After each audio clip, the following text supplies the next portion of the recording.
নমস্কার। যুক্তি তর্ক সঙ্গে অর্কয় আপনাদের স্বাগত। আপনাদের সঙ্গে আমি অর্কপ্রভ সরকার। একটা জিনিস আগাম বলে রাখা ভালো, মানিকতলা বিধানসভা কেন্দ্রে সুপ্তি পাণ্ডে তৃণমূলের প্রার্থী, ওই জায়গায় লড়াইটা কিছু নেই। আর একে সাধন পাণ্ডের তিনি একটা মানুষের তো সহানুভূতি আছে, সাধনবাবু ওই কেন্দ্রের জন্য অনেক কাজ করেছেন এবং সুপ্তি পাণ্ডে সেই অর্থে রাজনীতি করতেন না, এলাকায় সমাজসেবী হিসাবে তার একটা পরিচিতি আছে। তো ওখানে আমার মনে হয় যে ফলাফল পূর্ব নির্ধারিত, সুপ্তি পাণ্ডে জিতবেন। তার ব্যবধান কত হবে সেটা আমি বলতে পারবো না। লোকসভা নির্বাচনের প্রেক্ষিতে ওখানে ৩,৫০০-এর কাছাকাছি ভোটে এগিয়ে আছে তৃণমূল। আমার ধারণা সাধনবাবু ২০২১-এ যে ব্যবধানে জিতেছিলেন সেই ব্যবধানও অতিক্রম করে যাবেন সুপ্তি দেবী। সেই ব্যবধান সাধনবাবু যে মার্জিনে জিতেছিলেন তার থেকে কম মার্জিনে সুপ্তি পাণ্ডে জিতবেন না। আমি মানিকতলা কেন্দ্রের ভোটার, দীর্ঘদিন আমাদের বিধায়ক নেই, আর উপনির্বাচনে সম্ভবত শাসক দলই জেতে। সাগর দিকে একটা ব্যতিক্রম, মানিকতলায় সেরকম অঘটন ঘটার কোনো সম্ভাবনা নেই। আমার ধারণা সুপ্তি পাণ্ডে সাধন পাণ্ডে জয়ের ব্যবধানকেও ছাড়াবেন। এবার যে বিষয়টা নিয়ে আজকের এই প্রতিবেদন, দেখুন ২৪০টা আসন বিজেপি পাওয়ার পরে বিভিন্ন মহল থেকে তো নানা রকম প্রশ্ন উঠতে শুরু করেছিল। কি কি প্রশ্ন?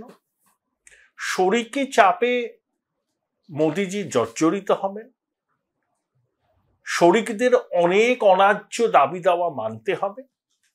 ৩, মমতা বন্দ্যোপাধ্যায় তো ভবিষ্যৎবাণী করেছিলেন যে এই সরকার কতদিন থাকে দেখি, এবং যেদিন শপথ গ্রহণ হলো সেদিন তিনি বললেন অসাংবিধানিক অগণতান্ত্রিক সরকার, অভিনন্দন জানাতে পারছি না। কালীঘাটে নিজের বাসভবনে তিনি বোধহয় নিষ্প্রদীপ করে তার প্রতিবাদ জানিয়েছিলেন। মন্ত্রিসভা গঠন হয়ে গেছে, কে কে দপ্তর পেয়েছে সেটা আপনারা সবাই জানেন। দুটো জিনিস আছে, দেখুন একটা ধারাবাহিকতা রইল দ্বিতীয় মোদী সরকারের সঙ্গে তৃতীয় মোদী সরকারে। যেমন অর্থে নির্মলা সীতারামন রইলেন, বিদেশ দপ্তরে জয়শঙ্কর রইলেন, প্রতিরক্ষায় রাজনাথ সিং রইলেন, স্বরাষ্ট্র সমবায়ে অমিত শাহ রইলেন, সড়ক পরিবহন হাইওয়েতে নীতিন গডকারি রইলেন, অশ্বিনী বৈষ্ণব রেল মন্ত্রক পেলেন, সঙ্গে তথ্য প্রযুক্তি এবং তথ্য সম্প্রচার। এটা আমার কাছে খুব সিগনিফিকেন্ট লেগেছে যে তথ্য সম্প্রচার এটা খুব সেন্সিটিভ ডিপার্টমেন্ট। একেবারে নিজেদের ঘরের লোক, মানে যারা এবিভিপি আরএসএস করে বিজেপিতে এসছে, দায়িত্ব পেয়েছে, তারা ছাড়া কিন্তু এই মন্ত্রকের দায়িত্ব কাউকে খুব দেয়া হয় না। যখন ওই উড়িষ্যায় রেল দুর্ঘটনা হলো অনেকে ভেবেছিলেন যে অশ্বিনী বৈষ্ণবর বোধহয় চাকরিটা গেল। তিনি বোধহয় নিজেই দায়িত্ব থেকে অব্যাহতি চেয়েছিলেন, প্রধানমন্ত্রী তাকে বলেছিলেন যে এইসব করার কোনো কারণ নেই। এখন দেখা গেল তার দায়িত্ব আরো বাড়লো। রেল তো তিনি রাখলেনই, সঙ্গে তথ্য প্রযুক্তি এবং তথ্য সম্প্রচার।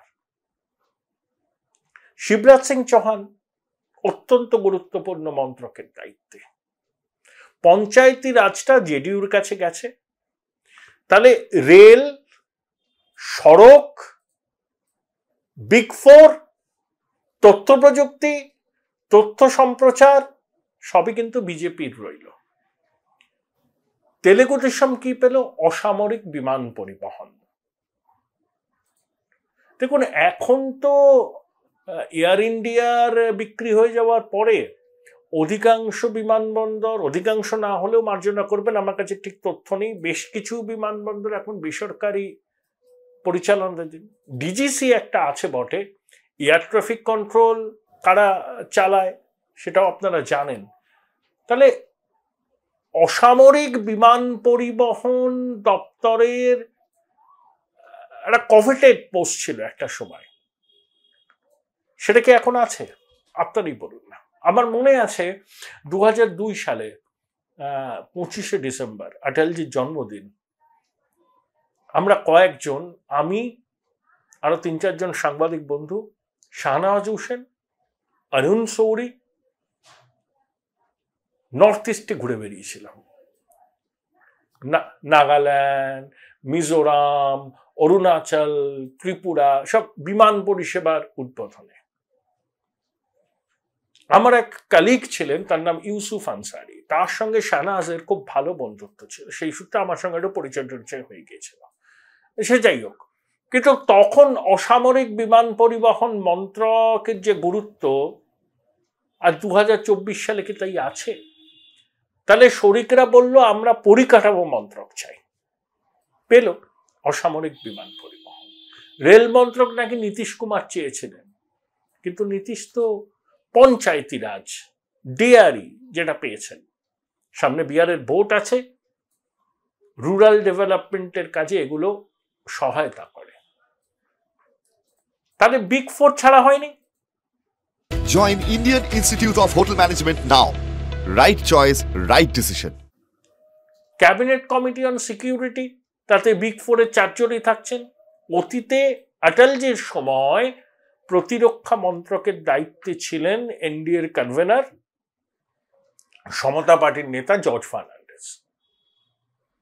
ওই একবারই প্রথম ইউপিএ, দ্বিতীয় ইউপিএ, প্রথম মোদী সরকার, দ্বিতীয় মোদী সরকারে এবং তৃতীয় মোদী সরকারে ক্যাবিনেট কমিটি অন সিকিউরিটির কম্পোজিশনে কোনো বদল হয়নি। অর্থাৎ বিগ ফোর সেটা প্রধান শরিক দল, মানে যাকে কেন্দ্র করে কোয়ালিশন বা জোট হচ্ছে, তাদের হাতেই থেকেছে। এবারও ব্যতিক্রম হলো না।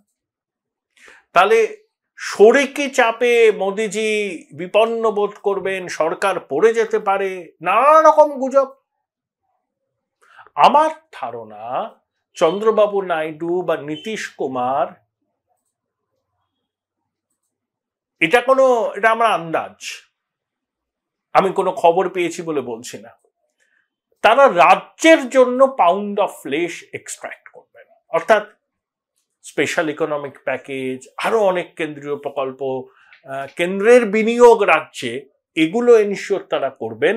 বিনিময়ে কেন্দ্রীয় সরকারের বড় বড় গুরুত্বপূর্ণ মন্ত্রকের দাবি তারা ছেড়ে দিয়েছেন।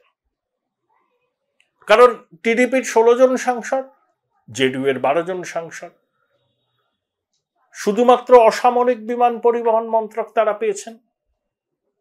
পরিকাঠামো ক্ষেত্রে নীতিশ পঞ্চায়েতি রাজ পেয়েছেন, চিরাগ পাসওয়ান ওই রামবিলাস যে দপ্তর পেয়েছিলেন এক সময়, রসায়ন ও সার, তার দায়িত্বে আছেন।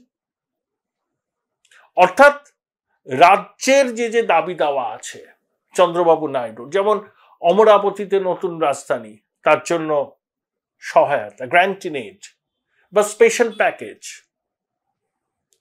নীতিশ কুমারেরও রাজ্যের জন্য দাবি দেওয়া আছে, সেইগুলো আদায় করতে তারা তৎপর হবে। নিশ্চয়ই কোনো একটা প্রতিশ্রুতি তারা পেয়েছে। স্পেশাল স্ট্যাটাস দেওয়া কতটা সম্ভব আমি জানি না। অন্ধ্রকে দিলে বা বিহারকে দিলে অন্য রাজ্যগুলো তো ছেড়ে কথা বলবে না, কিন্তু কিছু কিছু ভাবে তাদেরকে খুশি করবেই কেন্দ্রের বিজেপি সরকার। বিনিময়ে দেখুন, বিগ ফোরের দাবি ওঠেনি, ওই শুধুমাত্র অসামরিক বিমান পরিবহন মন্ত্রক পেয়েই টিডিপি খুশি।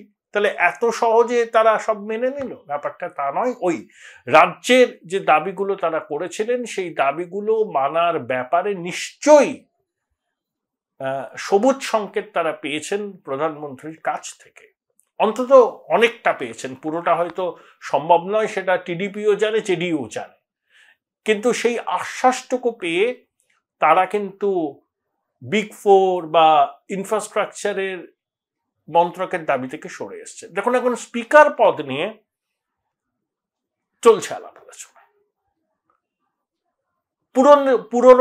পুরন্দেশ্বরী, যে চন্দ্রবাবু নাইডু তার শ্যালক, এনটি রামারাওয়ের মেয়ে, তিনি লোকসভা জিতেছেন, তাকে বিজেপি অধ্যক্ষ করতে চায়।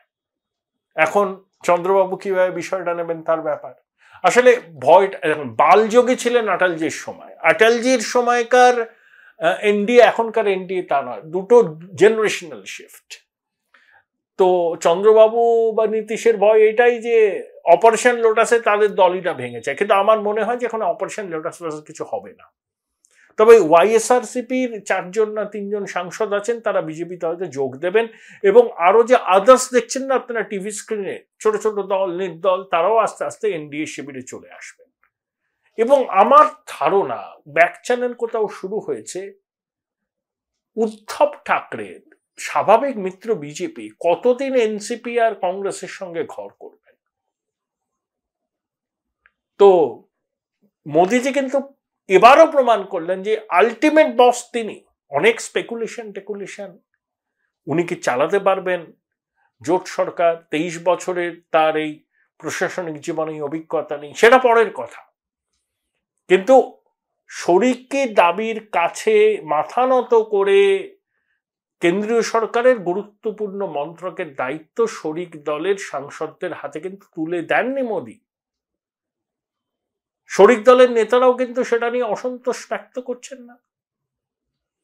তাহলে নিশ্চয়ই এমন কিছু প্রতিশ্রুতি তারা পেয়েছেন রাজ্যের উন্নয়নের জন্য, তাতে তারা আপাতত সন্তুষ্ট।